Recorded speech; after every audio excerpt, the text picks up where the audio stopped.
Efésios capítulo 4, de 1 a 16. No entanto, nós vamos focar nesta manhã somente do verso 1 ao 3, mas nós leremos até o 16 para que entendamos todo o contexto em que esses 3 primeiros versos estão inseridos. Diz a palavra do Senhor: Rogo-vos, pois, eu, prisioneiro no Senhor, que andeis de modo digno da vocação em que fostes chamados, com toda a humildade e mansidão, com longanimidade, suportando-vos uns aos outros em amor, esforçando-vos diligentemente por preservar a unidade do Espírito no vínculo da paz. Há somente um corpo e um Espírito, como também fostes chamados numa só esperança da vossa vocação.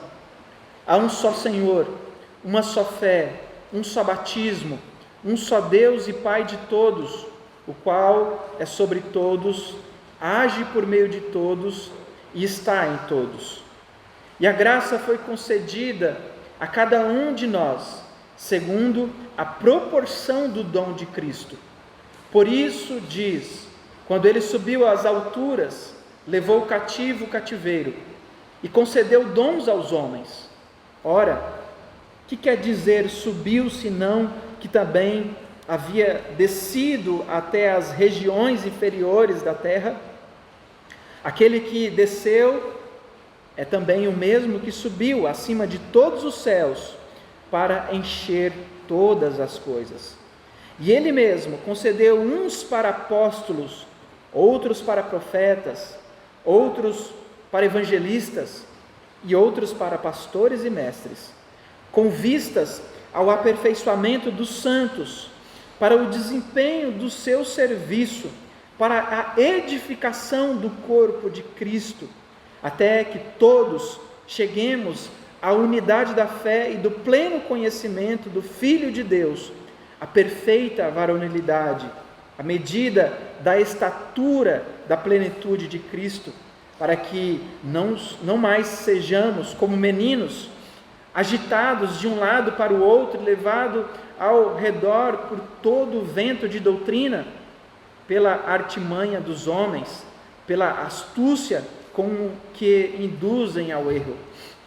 Mas seguindo a verdade em amor, cresçamos em tudo naquele que é a cabeça, Cristo, de quem todo o corpo, bem ajustado e consolidado, pelo auxílio de toda a junta, segundo a justa cooperação de cada parte, efetua o seu próprio aumento para a edificação de si mesmo em amor. Meus irmãos queridos, nós chegamos então à segunda metade, à segunda parte aqui da carta de Paulo aos Efésios. Aqui então nesta segunda parte, nesses capítulos que vão do capítulo 4 ao capítulo 6, nós vemos que aqui nós temos uma aplicação.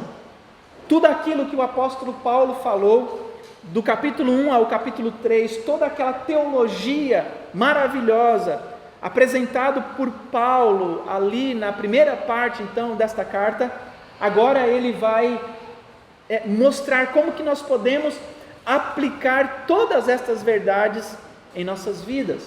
Nós percebemos aqui, meus irmãos, que toda teologia, por mais bela que ela seja, se ela não puder ser aplicada, se ela não puder nos conduzir a uma vida prática, ela não tem assim tanto valor, porque a teologia que nós entendemos, que nós estudamos e que nós aprendemos, precisa encontrar em nós uma resposta. Quando nós estudamos as doutrinas da fé reformada, as mais difíceis que sejam, seja ela justificação, seja ela predestinação, eleição, adoção, glorificação, tudo isso, meus irmãos, precisa encontrar uma resposta prática em nossas vidas. Quando nós estudamos os 5 pontos calvinistas, aqueles que nós temos ali guardados muito bem em nossa mente, que está exposto em nossas placas, em tudo aquilo que nós fazemos, tudo isso precisa encontrar uma resposta prática. Nós precisamos colocar isso em prática para que então faça sentido e tenha valor para nós, porque isso não pode ficar somente na teoria. É muito belo, é muito maravilhoso, a teologia reformada que nós tanto amamos e que nós buscamos aprender e ensinar sempre, meus irmãos, ela é bela, mas ela precisa encontrar uma resposta prática na vida de todo crente que quer crescer dia após dia no conhecimento do Senhor. Portanto, o apóstolo Paulo começa aqui no versículo 1, dizendo: portanto,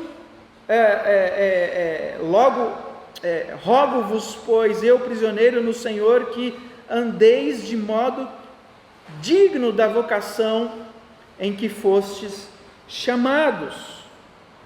Meus irmãos, o que Paulo então está fazendo aqui, quando ele diz: rogo-vos, pois, eu, prisioneiro no Senhor, que andeis de modo digno da vocação que fosse chamado, este rogo-vos. Paulo está aqui, meus irmãos, dizendo, buscando levar os seus leitores a atentar para tudo aquilo que ele já disse, para tudo aquilo que ele acabou de ensinar e viver toda essa realidade no seu cotidiano, na sua caminhada, no seu viver diário. John Stott diz que Paulo avança da nova sociedade para os novos padrões nos quais esta nova sociedade deve andar. Nos capítulos 1 a 3, o apóstolo Paulo nos apresenta uma nova vida, uma nova sociedade, um novo povo, uma nova igreja, uma família que foi estabelecida por Deus. Nós temos ali algo belo, maravilhoso, mas qual é o padrão? Como que este povo que foi chamado para ser o povo de Deus, como este povo que foi eleito por Deus antes da fundação do mundo, como este povo que foi adotado por Cristo, como este povo que antes andava segundo o curso deste mundo, que antes era dominado pelo príncipe da potestade do ar, que atuava nos filhos da desobediência, e que agora é um novo povo. Como que este povo deve andar? Como que este povo deve viver? Então, meus irmãos, nós percebemos que o apóstolo Paulo, ele volta-se da exposição desta doutrina para a exortação. Ele mostra aqui qual que é o nosso dever, como que nós devemos colocar em prática toda esta realidade.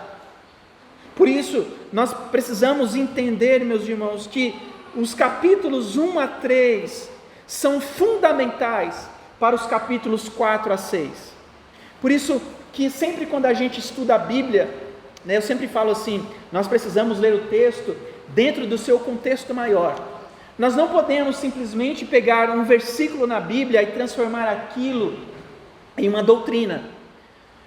Nós não podemos simplesmente pegar um capítulo da Bíblia e dizer, aqui está toda a minha base. Nós precisamos olhar para o macro, para que nós entendamos a mensagem que ali está. Nós não podemos simplesmente olhar para o micro, para uma palavra, para um versículo, para um capítulo, porque aquilo ali, quando nós olhamos somente para aquilo, buscando verdades para as nossas vidas, aquelas verdades, elas não estarão erradas, mas elas estarão incompletas, ou muitas vezes, como muitos fazem, essas verdades estarão distorcidas, porque ela precisa estar dentro do seu contexto. E aqui então, meus irmãos, nós vemos que os capítulos 1 a 3, eles são fundamentais para que nós possamos entender os capítulos 4 a 6, porque os capítulos 1 a 3, eles fornecem a base doutrinária para aquilo que os capítulos 4 a 6 vão nos ensinar. Os capítulos 1 a 3 descrevem os gentios como antes, separados de Deus. E então ele mostra que estavam separados de Deus e que eles foram unidos aos verdadeiros israelitas, a nova criação de Deus, a igreja. E então os capítulos 4 a 6 apresentam algumas das mudanças que são exigidas para esses que vivem esta nova identidade. A doutrina dos capítulos 1 a 3 também, meus irmãos, prescreve o padrão para a nossa conduta, conforme aqui é definido nos capítulos 4 a 6. Todas as bênçãos que nós temos, elas foram trazidas a nós por Cristo Jesus. A igreja, portanto, é o corpo de Cristo, é o templo onde Cristo habita, não essas paredes, não essa obra, mas o povo de Deus, a igreja do Senhor, que são os seus eleitos, que são aqueles que foram salvos por Ele. Cristo habita nos seus, como nós vimos no último sermão, no capítulo 3, na última parte ali do capítulo 3, que tanto o Espírito e Cristo habitam em nós. E aí nós entendemos que quando o autor diz que o Espírito Santo e Cristo habitam em nós, ele está falando da mesma coisa, ele está falando da unidade, ele está falando do Espírito Santo que habita em nós, e o Espírito Santo habitando em nós, todas as pessoas da Trindade estão ali também habitando em nós, por intermédio do Santo Espírito do Senhor. E Cristo então habita em nós, nós somos a morada de Cristo. Cristo também, meus irmãos, é o meio pelo qual Deus providenciou a nossa salvação, é o meio pelo qual Deus providenciou todas as bênçãos. Cristo é o padrão maior que nós temos de conduta, é o padrão maior que nós temos de espiritualidade, é o padrão maior que nós temos de obediência e virtudes que são santas e aceitáveis por Deus. Portanto, quando nós ainda estávamos separados de Cristo, mortos em nossas transgressões e pecados, o mundo, a carne e o diabo é quem prescreviam a maneira como nós devíamos andar. Nós outrora andávamos segundo o curso deste mundo. Nós obedecíamos ao mundo, ao diabo e à nossa natureza caída. Mas agora nós temos um novo padrão. Agora nós temos uma nova conduta. Agora, meus irmãos, nós temos novos sistemas de valores. Nós não podemos mais olhar para trás. Nós não podemos mais andar como antes andávamos. Nós precisamos avançar. Nós não somos daqueles que retrocedem. Nós somos daqueles que avançam. Nós somos daqueles que caminham rumo à perfeição. Nós somos aqueles que caminham rumo à glorificação.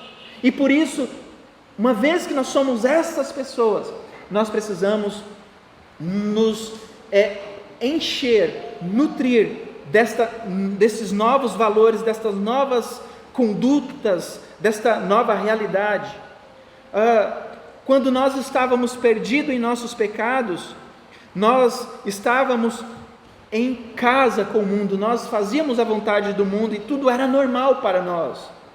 Mas agora, meus irmãos, nós somos estranhos ao mundo. Nós não mais vivemos os valores do mundo, mas agora nós vivemos os valores de Deus, os valores do alto. A nossa mente e o nosso coração não estão mais nesta terra, não estão mais neste padrão mundano caído, mas agora a nossa mente e coração está no alto, onde Deus está assentado, e nós vivemos de acordo com os padrões do alto. E quando nós chegamos à fé em Cristo Jesus, nós então deixamos de ser estranhos, alienados às promessas de Deus, e nos tornamos estranhos e peregrinos a este mundo. A nossa identidade em Adão, meus irmãos, então é trocada agora pela identidade em Cristo Jesus. A nossa identificação agora é com o corpo de Cristo, não é mais com o mundo. Nós também precisamos entender, meus irmãos, que a doutrina dos capítulos 1 a 3 descreve os meios para a nossa conduta, conforme então eles são definidos nos capítulos 4 a 6. A vida cristã por nossos próprios esforços, se torna impossível. É impossível vivermos como crentes através das nossas próprias forças, através dos nossos próprios desejos, através da nossa própria verdade. Os padrões que são exigidos para os crentes são muito altos. As forças que agem sobre a nossa carne são muito poderosas. E tudo isso, então, meus irmãos, é visto na descrição que Paulo faz aqui, assim como ele fez lá em Romanos, capítulo 7. Mas aqui, meus irmãos, nós vemos que não é o nosso padrão de conduta que nos torna crentes e que nos leva a viver estas verdades, mas é o padrão que é estabelecido por Deus, é o poder de Deus que opera em nós. E aí então nós podemos perceber que o poder de servir a Deus não é encontrado em nossa força, não é encontrado em nossa sabedoria, não é encontrado em nós, mas é o poder que é encontrado em Deus e que é derramado em nossas vidas. E portanto, meus irmãos, os capítulos 1 a 3 falam muito deste poder de Deus que está operando em nós e que nos capacita a servi-lo de uma forma que traga glória a Ele. Nós servimos a Deus por intermédio do seu poder para a glória do seu santo nome. E os capítulos 4 a 6 nos mostram então como nós podemos servir a este Deus que é maravilhoso, que é grandioso. Portanto, meus irmãos, nos 3 primeiros capítulos, Paulo nos lembra todas essas verdades, Paulo nos mostra todas essas verdades. Ele contrastou aquilo que nós éramos com aquilo que nós somos agora. Efésios capítulo 4, então, aqui Paulo começa a falar a cada um de nós sobre aprender a andar. Então, se nós vemos todas essas verdades, toda essa doutrina, toda essa realidade que Cristo operou em nós, Paulo agora vai mostrar, olha, vocês precisam andar assim, esta é a maneira que vocês devem viver, esta é a forma como vocês devem pensar, esta é a maneira como vocês devem tratar uns aos outros. E aqui então, meus irmãos, nesses primeiros 16 versículos que nós lemos, Paulo fala sobre este padrão, sobre esta caminhada. A nossa caminhada deve ser conforme o nosso chamado. A nossa caminhada, meus irmãos, conforme os versículos 17, Paulo vai mostrar que nós não caminhamos mais como pecadores perdidos, nós caminhamos agora como crentes, salvos, transformados pela graça de Deus. Portanto, meus irmãos, as instruções que Paulo estabelece aqui nesses capítulos 4 a 6, não são apenas deveres que o cristão é obrigado a executar, mas aqui nós vamos perceber que aqui estão as realizações da maravilhosa salvação que Cristo operou em nossas vidas, que Cristo realizou em nós. E portanto, meus irmãos, nós vamos ver esses 3 capítulos desta forma, como nós devemos viver neste mundo agora que estamos em Cristo Jesus, como que nós devemos viver neste mundo agora que nós fomos salvos. E aí então o apóstolo Paulo começa o capítulo 4, versículo 1, falando da nossa conduta e do nosso chamado. E ele começa então o versículo 1 dizendo: rogo-vos, pois eu, prisioneiro no Senhor, que andeis de modo digno da vocação que foste chamado. Paulo agora, meus irmãos, ele começa aqui este capítulo fazendo algo que ele fez lá no capítulo 3, porque lá no capítulo 3, ele também se denominou prisioneiro de Cristo Jesus. Ele se refere como sendo um prisioneiro no Senhor, um prisioneiro por causa do Senhor, um prisioneiro por causa da palavra de Cristo. E foi exatamente por isso, no capítulo 3, que nós vemos logo nos primeiros 12 versículos, que Paulo levando uma palavra de conforto à igreja de Éfeso, porque provavelmente, ou talvez, chegou ao conhecimento de Paulo que algumas pessoas estavam desanimadas porque ele estava preso. Então ele escreve dizendo: olha, não fiquem desanimados, porque se eu estou preso é por causa de Cristo Jesus, não é por causa de César, não é por causa do imperador romano, não é por causa das leis romanas. Eu estou preso por amor a Cristo e por amor a vocês. Eu estou preso por causa do evangelho que me alcançou e que me transformou. Eu estou preso por causa do evangelho que eu ensinei a vocês. Eu estou preso por causa deste evangelho que transforma a vida de vocês, e por isso estar preso por causa do evangelho é bênção, tanto para mim quanto para vocês. E aqui de novo ele diz que ele é prisioneiro no Senhor. Ele não é um prisioneiro como os prisioneiros judeus, como os prisioneiros de Roma, mas sim como um prisioneiro do Senhor.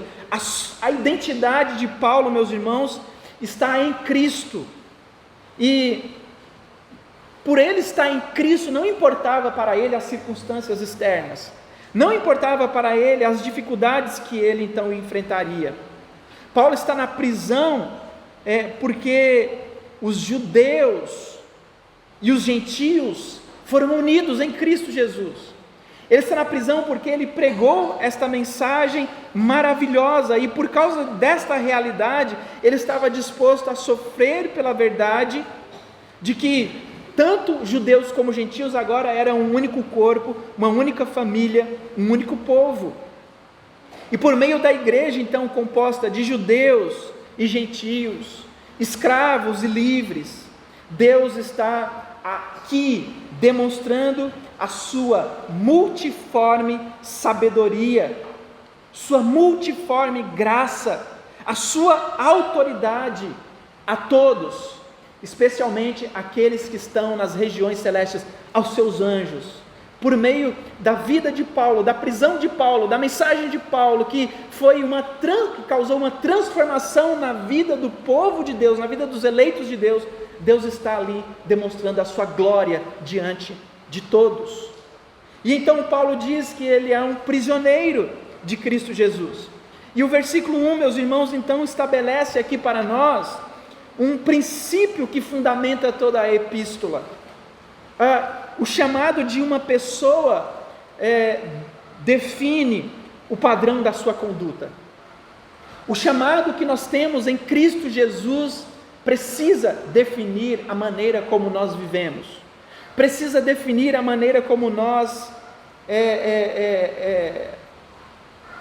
caminhamos neste mundo, meus irmãos. Quanto mais alto é o chamado, maior deve ser o padrão de conduta de uma pessoa. Quando um juiz é indicado ao cargo de juiz da Suprema Corte de uma nação, ele precisa empenhar o mais alto padrão de conduta para que então ele possa demonstrar que ele está apto para aquela função. E, queridos irmãos, não há um chamado de mais alto nível do que ser chamado para fazer parte do corpo de Cristo. Não há chamado, queridos irmãos, mais importante para as nossas vidas do que sermos chamados para pertencermos ao povo de Deus, do que sermos chamados para pertencermos à igreja de Cristo, do que sermos chamados para pertencermos a Cristo Jesus. E por isso então Paulo fala: agora que vocês foram chamados para pertencerem a Cristo, andem de modo digno desta vocação, andem de modo digno deste chamado. Andar de maneira digna da vocação com a qual fomos chamados, meus irmãos, se refere aqui então a andar de forma digna do evangelho eficaz que nos salvou. A palavra digno aqui tem a ideia de peso equilibrado em uma balança. A ideia é que de um lado está o glorioso evangelho da graça de Deus para conosco em Jesus Cristo, E do outro lado está a nossa conduta piedosa. E a nossa conduta, meus irmãos, deve corresponder com aquilo que está posto do nosso lado, especialmente em um comportamento amoroso que preserva a unidade do Espírito. Paulo está aqui então nos mostrando, meus irmãos, que nós, como crentes de Jesus, que fomos salvos por Deus mediante Cristo, nós não podemos, agora que estamos em Cristo, andar como nós achamos que devemos andar. Nós não podemos andar, meus irmãos, de acordo com a nossa própria sabedoria, com o nosso próprio entendimento. Nós não podemos agir como queremos. Nós não podemos caminhar como nós pensamos ser o certo, mas nós precisamos caminhar como a palavra de Deus nos ensina, como a palavra de Deus nos mostra. Nós não podemos ser crentes e fazer aquilo que nós queremos, porque o Senhor Jesus, quando nos chamou para sermos dele, para sermos parte do seu povo, ele diz: cada um de vocês que me seguirem, neguem-se a si mesmos, tomem a sua cruz e siga-me. Portanto, meus irmãos, andar em conformidade com o Evangelho é nos esvaziar. Nós precisamos entender que a maneira como eu penso, a maneira como eu falo, a maneira como eu me comporto, a maneira como eu me relaciono, aquilo que eu faço, precisa estar banhado pelas Escrituras, pela palavra de Deus. Eu não posso simplesmente ser crente e andar como o mundo exige. Eu não posso simplesmente ser crente e andar segundo o curso deste mundo, porque isso não é ser crente, meus irmãos. E nós vemos muitas pessoas que se autodenominam crentes vivendo contrário a esta verdade, não vivendo de modo digno do Evangelho. E é interessante que Paulo, em vários momentos, em várias cartas, ele ensina esta verdade. Ele ensinou isso aos filipenses, ele ensinou isso aos tessalonicenses, e agora então ele está dizendo aos efésios: vocês precisam, agora que estão em Cristo Jesus, andar segundo a vontade de Cristo, andar de acordo com o Evangelho que vocês foram chamados, porque não dá para viver meia verdade, não dá para dizer eu sou de Deus, eu sou crente e viver conforme os padrões deste mundo. Algo precisa mudar. A nossa vida precisa mudar, os nossos pensamentos precisam mudar, nós devemos viver as nossas vidas refletindo a nossa nova identidade, nós devemos viver as nossas vidas, meus irmãos, entendendo que nós fomos chamados para algo glorioso. E o Senhor Jesus, quando começa os ensinos da bem-aventurança, ele vai ali ensinar os altos padrões de uma nova vida. Ele vai mostrar aos seus servos, aos seus discípulos, o que é ser parte do reino de Deus. E por isso ele então começa com as bem-aventuranças. Bem-aventurados os humildes de espírito, bem-aventurados os que choram, bem-aventurados os mansos, bem-aventurados aqueles que têm fome e sede de justiça, bem-aventurados os pacificadores, bem-aventurados aqueles que são perseguidos por causa da justiça. O Senhor Jesus, meus irmãos, mostra este alto padrão. Ele mostra que viver o Evangelho não é só simplesmente dizer eu sou crente, não é só simplesmente estar na igreja no domingo, não é só colocar uma Bíblia debaixo do braço e sair aí pela rua usando aqueles jargões evangelicais.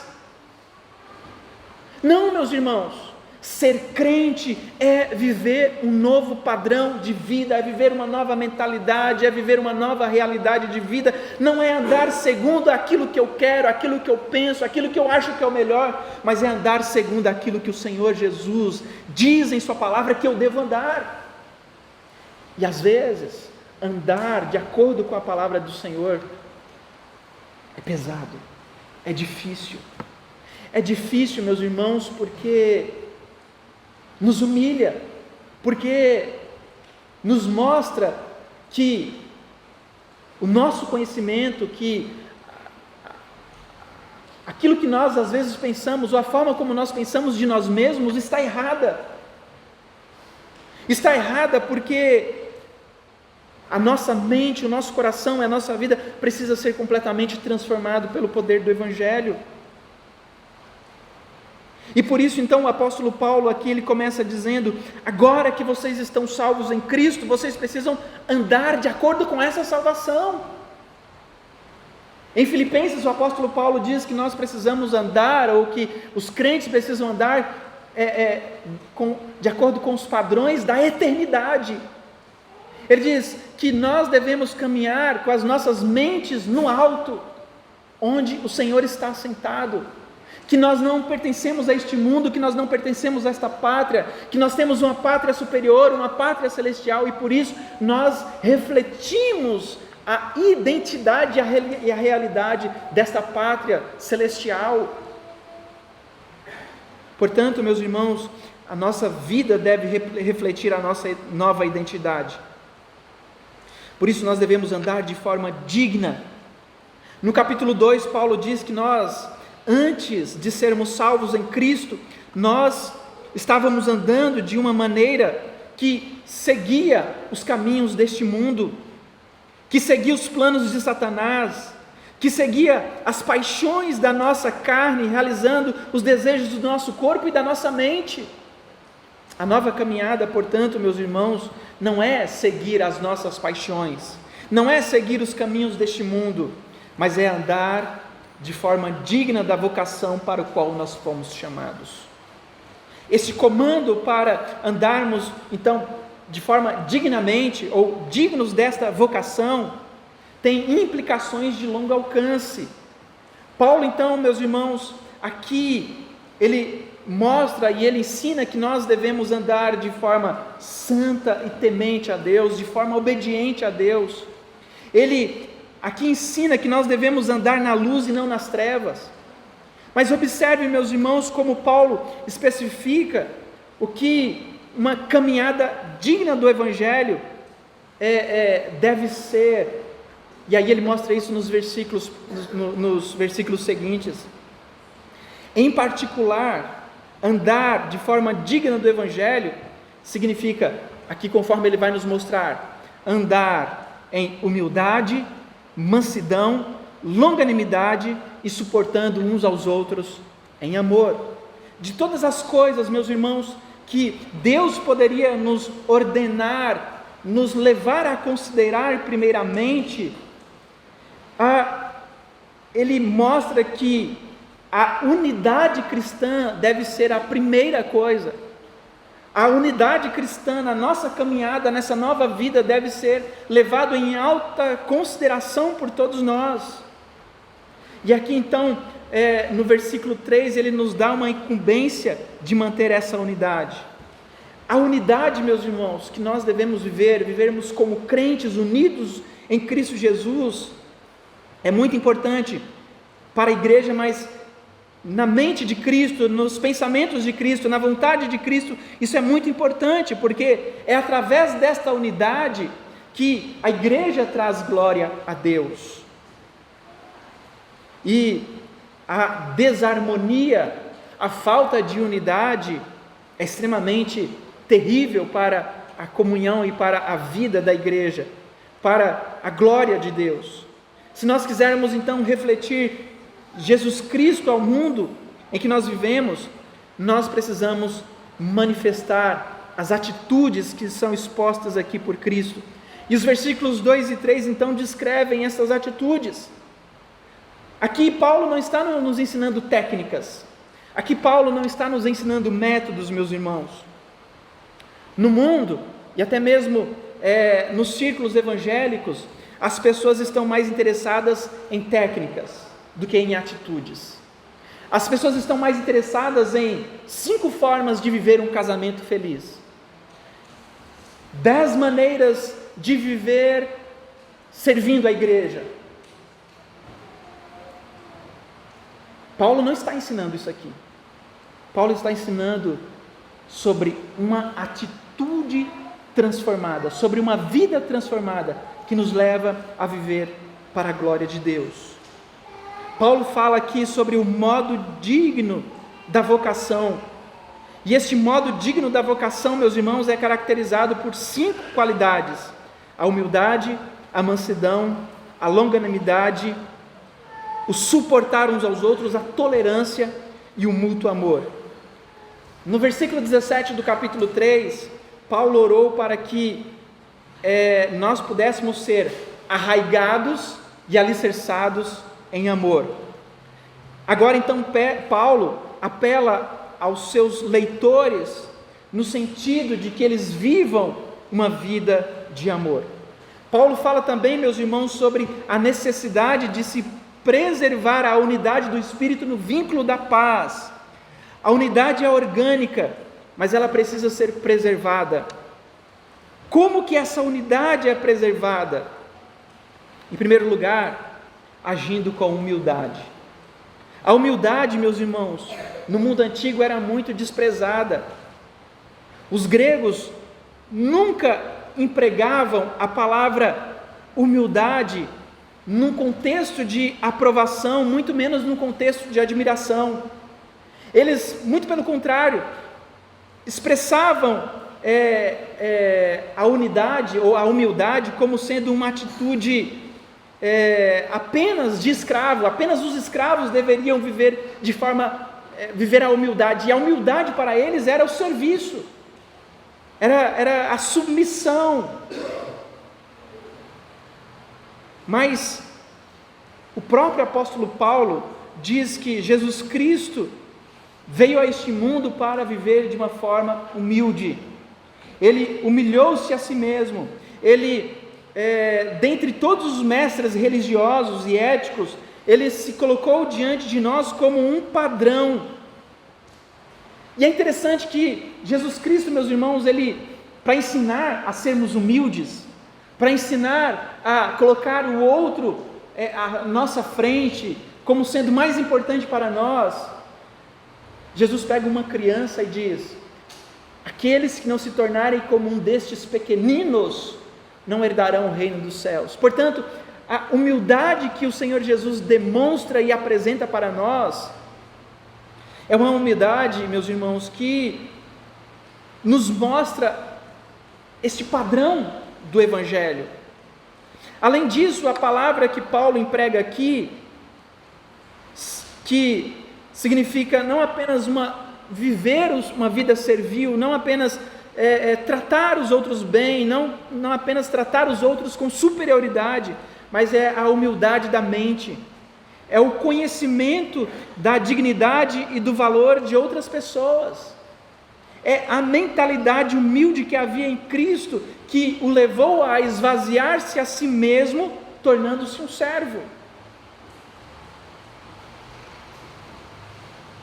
Há um teólogo chamado Eberhard Hahn, que define a humildade como sendo a renúncia à imposição de interesses pessoais.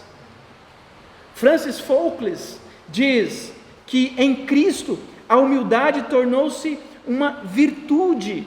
A sua vida e morte foram serviço e sacrifício sem qualquer preocupação. Como crentes, meus irmãos, nós somos chamados a seguir os passos de Cristo. E a humildade, portanto, ocupa o lugar que é de destaque nessa vida nova que nós temos em Cristo. A humildade representada por Cristo está em primeiro lugar. Cristo apresentou-se como alguém que era humilde de coração. William Barclay diz que a humildade ele provém do conhecimento que nós temos de nós mesmos. Portanto, quando nós reconhecemos que nós viemos do pó, quando nós reconhecemos que nós voltaremos ao pó, quando nós reconhecemos que nós somos pecadores e falhos, quando nós reconhecemos que se não fosse a misericórdia de Deus em nossas vidas, nós estaríamos perdidos, nós nos tornamos mais humildes. Mas Barclay também diz, meus irmãos, que esta humildade, ela vem do conforto da própria vida com Cristo, à luz das exigências de Deus. Quando nós reconhecemos que Cristo é santo, que Cristo é puro e que nós somos desafiados a imitá-los, então para isso nós precisamos nos tornar humildes. Mas ele diz também que essa humildade provém da consciência de que nós somos criaturas totalmente dependentes de Deus. Nós não podemos viver um minuto sequer sem o cuidado de Cristo. O nosso dinheiro, a nossa saúde, os nossos amigos, os nossos recursos, os nossos estudos não podem nos salvar. Somente Cristo pode nos salvar. E por isso, meus irmãos, nós não podemos pensar a respeito de nós além daquilo que convém. E Cristo, por exemplo, é o humilde máximo de humildade e mansidão. A Bíblia de King James, quando fala desta segunda parte da mansidão, que caminha lado a lado com a humildade, ela traduz mansidão como estando associado à fraqueza. Mas essa não é a ideia de mansidão que a palavra grega aqui traduz. A mansidão aqui, meus irmãos, retrata uma pessoa que controla o seu temperamento e que não revida aos outros em busca de vingança. Os escritores seculares, ao usarem os animais domésticos para o trabalho braçal, como um cavalo, por exemplo, que era domesticado, mas que era extremamente poderoso, cheio de força, mas que ao mesmo tempo que ele era forte, que ele podia fazer um trabalho grandioso, este animal que era usado ali, ele era completamente obediente quando suas rédeas eram puxadas. Assim então, meus irmãos, a mansidão é como um cavalo domesticado, é a suavidade dos fortes. A mansidão é aquela cuja força está sob controle. É a qualidade de uma personalidade forte que, mesmo assim, é a senhora de si mesma e é a serva de outras pessoas. É significativo, portanto, que Jesus tenha usado essas duas expressões para ele, lá em Mateus capítulo 11, 29, humilde e manso.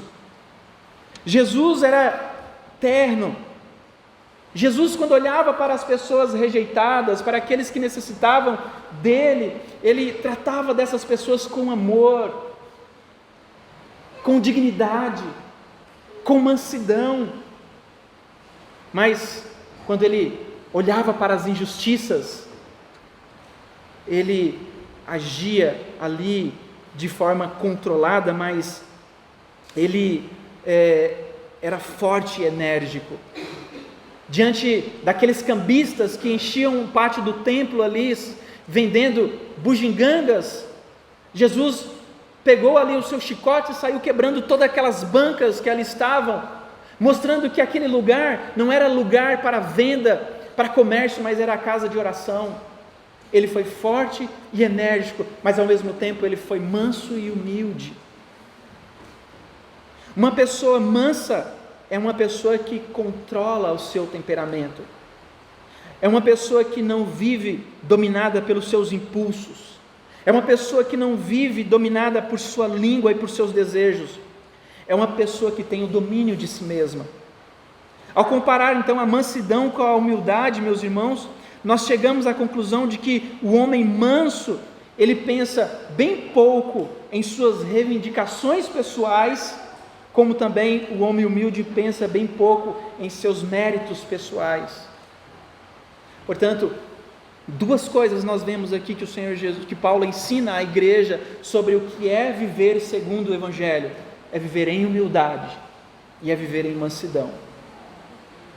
A terceira e a quarta qualidade também que nos são apresentadas aqui, meus irmãos, formam um par natural, pois a longanimidade que é apresentada aqui por Paulo nos leva, ou leva os crentes a aguentar com paciência as provocações, tal como Cristo suportou. A pessoa longânima, meus irmãos, é uma pessoa que tem o seu espírito estendido ao máximo. É uma pessoa firme e paciente, mesmo que ela esteja no sofrimento e nas dificuldades. Crisóstomo dizia que a paciência ou a longanimidade é o espírito que tem o poder de vingar-se, mas nunca se vinga. Ele nunca faz isso. É a pessoa que aguenta o insulto sem amargura nem lamento. Na igreja primitiva, isso era muito comum. Era necessário que as pessoas ali tivessem essa longanimidade no coração, porque elas enfrentavam muitas incompreensões, muitas crueldades, muitas asperezas. As esposas, por exemplo, que não tinham os seus maridos crentes, elas precisavam ser longânimas em oração a Deus, para que eles pudessem ver o seu comportamento, o seu testemunho, e serem transformados pelo seu poder. A menção da longanimidade aqui, meus irmãos, ela é seguida pela tolerância ou pela indulgência. O apóstolo diz aqui, para que, no versículo 2 ainda, com toda a humildade, mansidão, com longanimidade, e aí ele diz algo depois disso, suportando-vos uns aos outros em amor. Aqui, meus irmãos, nós vemos que esta longanimidade nos leva a suportar uns aos outros em amor. O amor aqui é a qualidade final que abrange essas 4 realidades anteriores. É a coroa que soma todas as virtudes, visto que amar é procurar de modo construtivo o bem-estar dos outros, o bem da comunidade. As suas propriedades aqui são expostas e celebradas, como Paulo faz também lá em Colossenses capítulo 3, versículo 14. Portanto, meus irmãos, nós precisamos entender que este suportar aqui não é aguentar com resignação, mas é servir de amparo e de suporte uns para os outros. Paulo diz que nós então devemos ser humilde, manso, longânimo, suportando uns aos outros em amor. Ou seja, ele está dizendo que nós devemos ser o suporte para os nossos irmãos, que nós devemos demonstrar este amor manifestando uma paciência prática.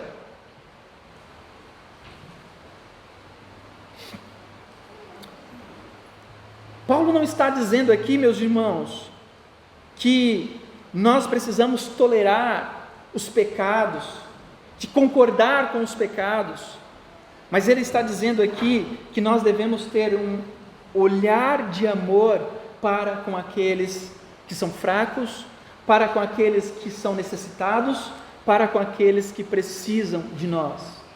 Aqueles que são fortes devem cuidar daqueles que são fracos. Escrevendo aos Tessalonicenses, Paulo diz a mesma coisa. Ele diz para animar uns aos outros, para ser suporte uns dos outros. E toda essa verdade que nós olhamos aqui, meus irmãos, nos mostra que isso diz respeito à nossa nova vida em Cristo, ao Evangelho da graça. Quando Cristo comissionou lá em Mateus 28, 18, os seus discípulos para irem por toda a terra, ele diz: toda a autoridade me foi dada no céu e na terra, portanto vão e façam discípulos de todas as nações, batizando-os em nome do Pai, do Filho e do Espírito Santo, e ensinando-os a observar tudo o que eu vos ensinei. Eis que estou convosco todos os dias até a consumação dos séculos. Paulo então está dizendo aqui, meus irmãos, que a igreja precisa ser ensinada a observar tudo o que Cristo ordenou. E nem sempre todos que estão dentro da igreja já chegaram ao seu nível mais elevado de conhecimento do Evangelho. Há crentes, meus irmãos, que precisam de amparo, há crentes que precisam de paciência com eles, há crentes que precisam de uma tolerância maior, mas nunca uma concordância com seus erros e com as suas falhas. Nós precisamos cuidar uns dos outros, suportar uns aos outros em amor, mostrando toda essa realidade aqui, porque é assim que nós somos. A igreja, meus irmãos, é uma sociedade, a igreja é um corpo, a igreja é uma família, a igreja é uma comunidade, e neste corpo, nessa família, nessa comunidade, todos nós somos diferentes. Uns pensam diferentes do que outros, uns têm temperamentos mais fortes do que outros, uns são coléricos, tem ali sangue nos olhos, outros são mais melancólicos, são mais retraídos, são mais calmos, outros são fleumáticos, meio avoados, outros são sanguíneos, agitados. Mas, queridos irmãos, em um corpo assim, em uma comunidade assim, nós temos o Espírito Santo de Deus que nos governa, que nos controla, que nos sustenta. E, portanto, o Senhor diz que nesta comunidade, neste corpo, nós devemos suportar e considerar as diferenças uns dos outros, respeitar as opiniões uns dos outros, aprender humildemente uns com os outros em Cristo Jesus, mesmo quando existe diferenças de opinião. Diferença de opinião, meus irmãos, não pode ser diferença de teologia, diferença de verdades bíblicas. Nós não podemos ser tolerantes com aqueles que ensinam a Bíblia de forma errada, mas nós precisamos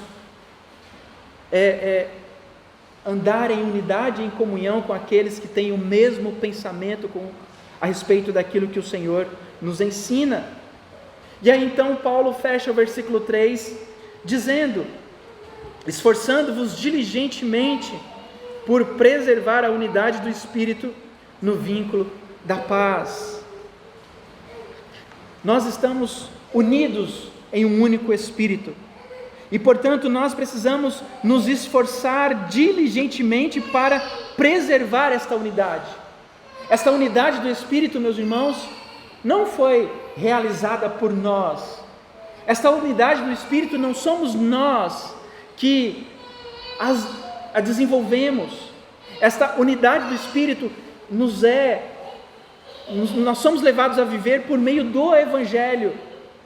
O Evangelho nos une no Espírito Santo. Por isso que no versículo 4, o apóstolo Paulo vai dizer: há um só corpo, um só Espírito. Nós estamos em um único Espírito, uma unidade, mas nós precisamos nos esforçar diligentemente para vivermos esta unidade. E esse esforço diligente, meus irmãos, ele existe através da oração e através do ensino da palavra de Deus.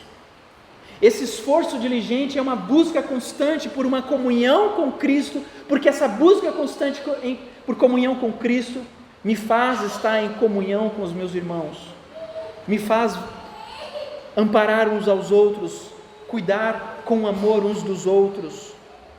E aí então o apóstolo Paulo, ele fecha dizendo que esta unidade do Espírito, ela está no vínculo, ou ela traz o vínculo da paz. No capítulo 3, Paulo fala de dois povos que estavam desunidos, judeus e gentios. Mas agora, este povo está unido em Cristo Jesus. Aquilo que o Senhor Jesus realizou na cruz, meus irmãos, nos proporcionou paz. Paz, esta paz que nós entendemos, ela é uma paz, primeiramente, que foi proporcionada com Deus, porque nós éramos inimigos de Deus, Estávamos em guerra com Deus e agora nós temos paz com Deus. E agora também nós temos paz uns com os outros.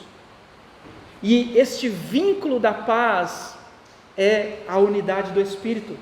É a ação do Espírito Santo que atua dentro de nós.